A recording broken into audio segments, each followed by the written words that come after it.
The world doesn't want genocide of Palestinians to continue in Gaza, barring, of course, Israel and the United States. The resistance from the Shiite crescent headed by Iran alone hold hopes. But then Bashar al-Assad fell in Syria, and when the new ruler Mohammed al-Jalani of STS began warming up to the West, one wondered if the axis of resistance has suffered a blow in the gut. But now it emerges that it's Israel which has been cornered.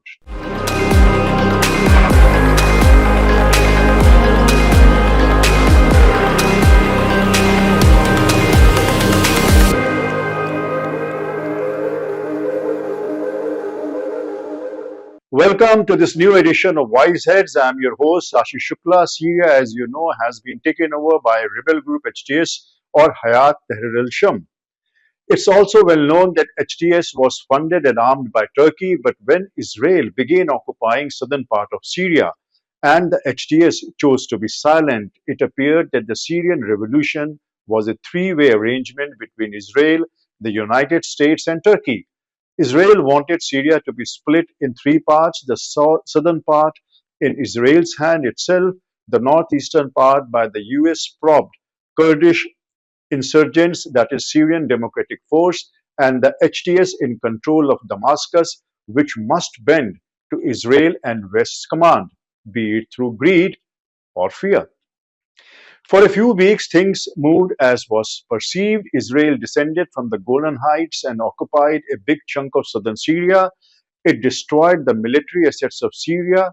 The United States began reinforcing its soldiers, yet HTS criticized none of these actions.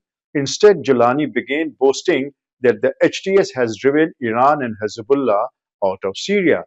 What is more, Germany and French foreign ministers paid a courtesy visit to Jalani. The HTS head also received delegations from the West Bank Gulf countries.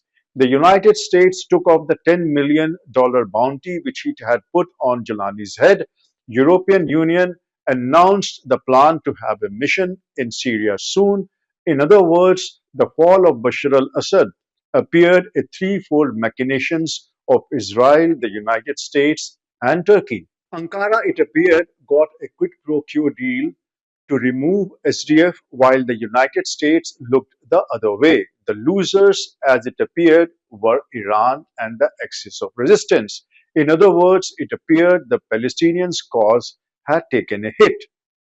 But then facts began to emerge. Jalani, it was reported, told the visiting Western leaders that Israel was hurting its own cause by attacking Syrian assets and occupying its southern territory. He said it would only weaken and not strengthen him, that is Jalani, that those extremist jihadis whom he is trying to reform as moderates would instead turn hostile to him, and that there is no guarantee there won't be a problem to Israel in Golan Heights and other borders of Israel, that is, or that Iranian assistance to Hamas and Hezbollah would not continue uninterrupted.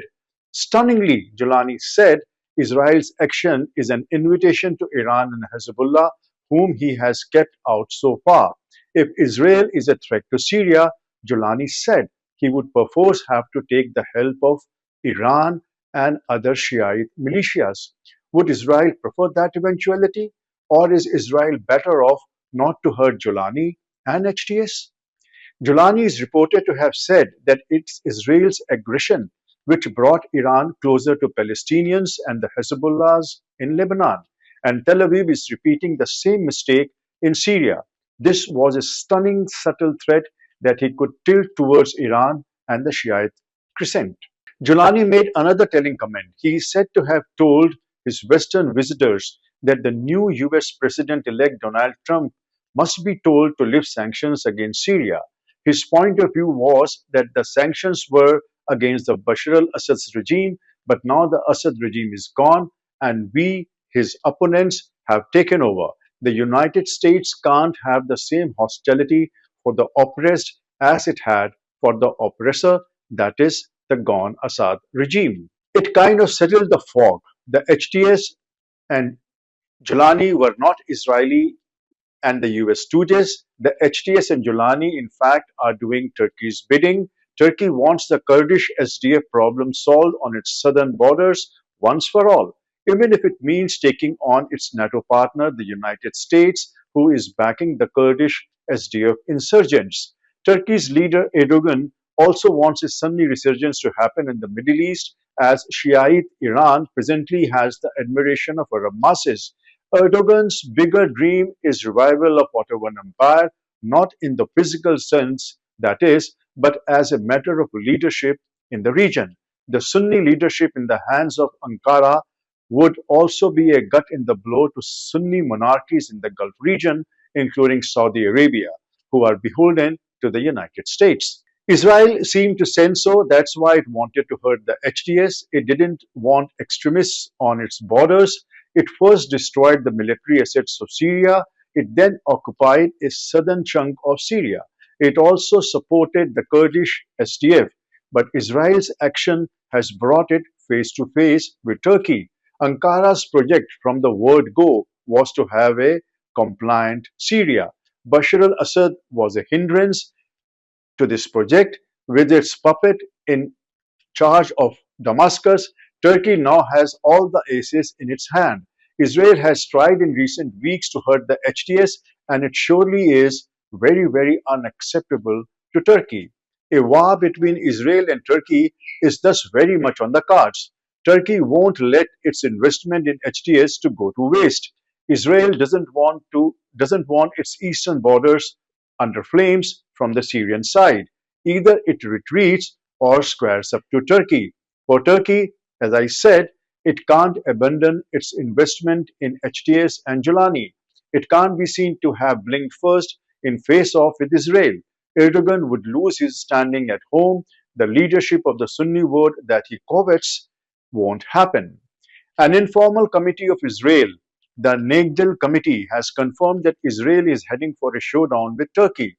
Erdogan, meanwhile, has warned the United States and Israel that it will prevent Syria from being divided and it would crush the SDF. These developments are to the liking of Iran.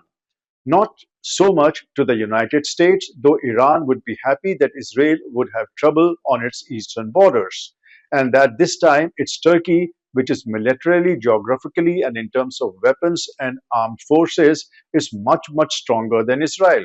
As far as the United States is concerned, it has to worry how the Kurdish SDF could be saved from being eliminated. It's the SDF which controls Syria's main oil fields in the northeast. It's the SDF which controls much of Syria's agriculture.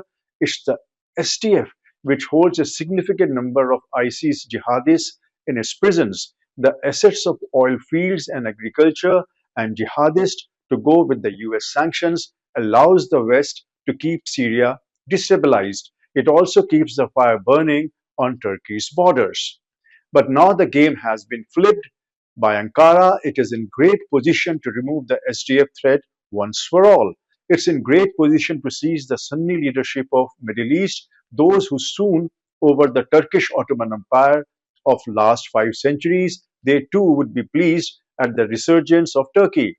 Once Israel is out of the region, it would also be game over for the United States. And once the Middle East is gone for the US-led West, the entire balance of power of the world would shift in favor of Russia, China, Iran, and India, not to say in favor of BRICS and multipolarity. It would signal the end of the US hegemony in Middle East. Thus, it is not just Syria which is at stake, it is the entire shape of balance of power which could go against the West. That's all in today's edition of WiseHeads. It's your host Ashish Shukla who now takes your leave. Please press the like and subscription buttons to keep us motivated. Till next time, goodbye and good luck.